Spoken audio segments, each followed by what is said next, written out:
Bom dia, irmãos. Graça e paz. Abram suas Bíblias em Oséias, capítulo 13, versículo 6. Oséias 13, 6. A versão que eu estou usando é a NAA, certo?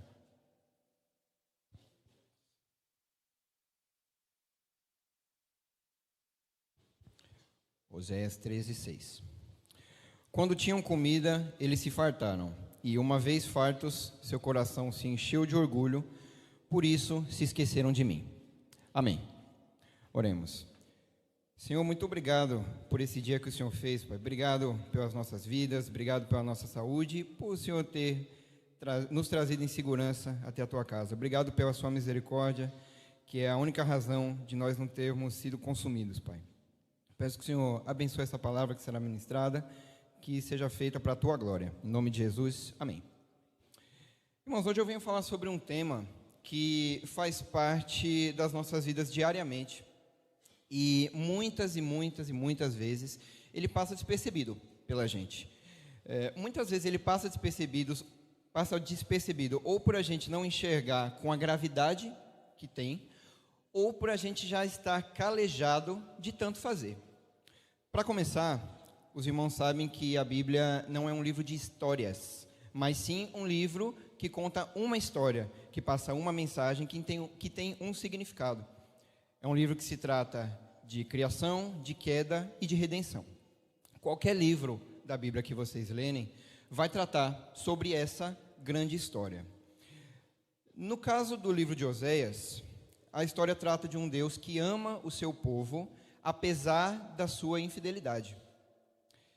O capítulo 13, esse que a gente leu uma parte agora, ele fala, de um modo geral, sobre o castigo que Deus dará ao povo de Israel pela sua infidelidade em adorar a outros deuses.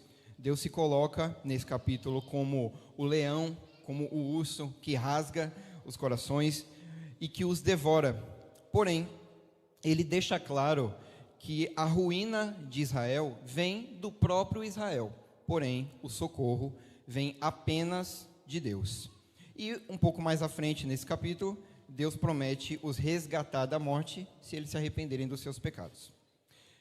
Isso mostra que o nosso Deus, ele é misericordioso, mostra que ele nos dá graça mesmo no meio do juízo. Somente um Deus tão soberano como o nosso seria capaz de castigar com amor, apesar da nossa infidelidade e soberba. Esses comportamentos, na verdade, eles mostram que nós não somos muito diferentes do povo de Israel naquela época. Quando está tudo bem e a gente não está precisando de nada, geralmente Deus fica de fora da história, né? Agora, experimente ter algum parente hospitalizado, está cheio de dívida, aí Deus existe. A nossa sorte é que Ele é um Deus que não só nos perdoa, como Ele nos ajuda a deixar o pecado. Bem, existem inúmeros textos em toda a Bíblia que tratam sobre a misericórdia de Deus em relação ao pecado. E por que eu escolhi esse texto em Oséias, esse versículo em específico? Porque a Bíblia, irmãos, ela é rica em associações e exemplos que refletem o nosso cotidiano. E ela é feita dessa forma justamente para que a gente seja capaz de entender a mensagem que é passada e consiga aplicar e visualizar ela em situações do nosso dia a dia. Esse versículo, por exemplo, ele fala sobre o pecado através da saciedade da fome. Não sei se você já parou para pensar nisso, eu estava refletindo essa semana que a comida faz a gente ser soberbo. A comida. É evidente que a culpa não é da comida. A culpa não é da comida que a minha esposa faz, não é dos nachos do mexicano, não é do hambúrguer de Dudu. A culpa é toda nossa. Eu vou dar alguns exemplos para ilustrar melhor. A comida faz a gente soberbo quando a gente chama um amigo para jantar e oferece algo que normalmente a gente não tem, só para impressionar a visita. A comida faz a gente ser soberbo quando a gente aceita um convite para ir numa determinada pizzaria que custa os olhos da cara, e a gente aceita só para não dar a impressão para a pessoa que convidou a gente que a gente não tem dinheiro, por mais que seja verdade. E por mais que, muito provavelmente, a pessoa nem esteja pensando isso. Um fato curioso sobre essa situação é que quando a gente tenta prever os pensamentos de uma pessoa sobre qualquer coisa, a gente usa como régua o que a gente pensaria naquela situação. É como se você estivesse numa reunião com muitas pessoas e achasse que você tem que contribuir com algo a todo custo, senão as pessoas vão achar que você é despreparado. Mas isso, na verdade, é o que você pensaria naquela situação. Conseguem perceber como é o nosso olhar pecaminoso sobre as coisas que acaba piorando tudo? Comer nos faz soberbos também quando a gente come além do necessário, pelo puro prazer da gula. E eu mesmo sofro muito disso. Muito, muito, muito, muito. Às vezes eu acho que nessa parte eu sou que nem um cachorro. Sabe como é que o cachorro faz para parar de comer? Ele só para quando você para de dar comida. Enquanto você dá comida, ele está comendo. Muitas vezes eu me enquadro nessa situação. E é algo que a gente precisa tratar, irmãos. Comer também nos dá soberba quando a gente come o que não convém. E vejam que nesse momento eu não estou falando de comer algo que possa escandalizar algum irmão, como Paulo orienta a gente em Romanos 14. Não é isso. Eu estou dizendo comer o que não convém, no sentido de comer o que faz mal para o seu organismo. Então, por exemplo, quem tem alguma intolerância a glúten, a lactose, tome cuidado. E isso é muito sério, irmãos. 1 Coríntios diz que o nosso corpo é templo de Deus. E esse templo é santo. Percebem que não faz sentido você, por exemplo, ser alérgico a camarão. E quando você vai num restaurante, você fala, eu acho que eu vou pedir um risoto de camarão. Não faz sentido. Também não faz sentido você ser diabético e você vai numa festa de aniversário e enche o seu prato de bolo e brigadeiro. Percebem, irmãos, que essas são atitudes que não glorificam a Deus, porque causam a destruição do templo dele, que é o nosso corpo.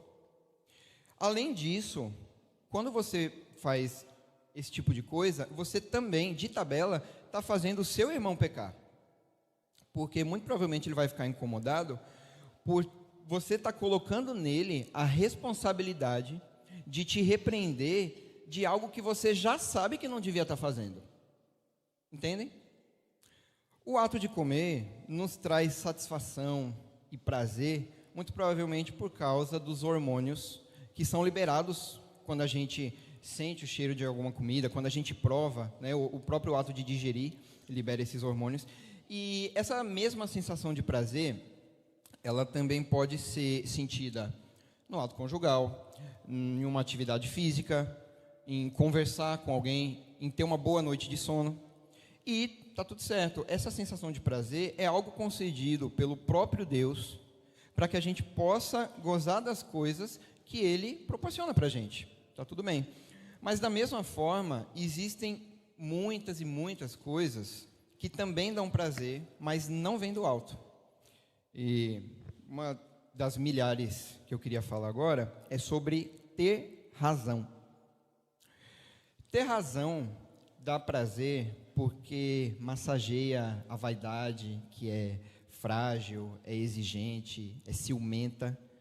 Como assim o último argumento da discussão não vai ser o meu? Como assim eu vou deixar ele ou ela falarem assim comigo? Como assim você é pré-milenista? Brincadeira. Vocês percebem que ideias como essa só nos afastam do que é correto?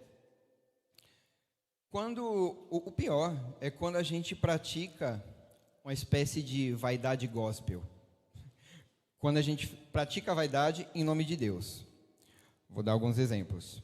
Provavelmente você e eu já devemos ter exibido conhecimento teológico fingindo exortar alguém, quando na verdade a gente só quer ser palestrinha. A gente só quer mostrar o quanto a gente sabe. Provavelmente você e eu já vimos ou até mesmo já postamos versículos na intenção de cutucar alguém. Veja aqui essa pregação. vai servir como uma luva para você. Talvez a gente já tenha dado indiretas para alguma pessoa que a gente quer repreender, mas não tem coragem. Essas atitudes também não glorificam a Deus. Vejam o que o Senhor Jesus diz sobre isso em Mateus 18. Se o seu irmão pecar contra você, vá e repreenda-o em particular. Se ele ouvir, você ganhou o seu irmão. Se ele não ouvir, tem um procedimento a ser seguido, né? Eu não estou dizendo que você não deve exortar nem discutir teologia. Não é isso. Na verdade, você deve fazer. Mas o que eu quero colocar vocês a se questionarem é qual é a sua motivação nisso. Se você realmente quer o bem do seu irmão, ou se você só quer mostrar que você sabe mais, ou que você leva uma vida melhor que a dele. O que a gente sabe que é uma mentira. Quando você está conversando com alguém, você está escutando o que a pessoa está dizendo, ou você está só esperando ela parar de falar para você poder falar em cima, sabe?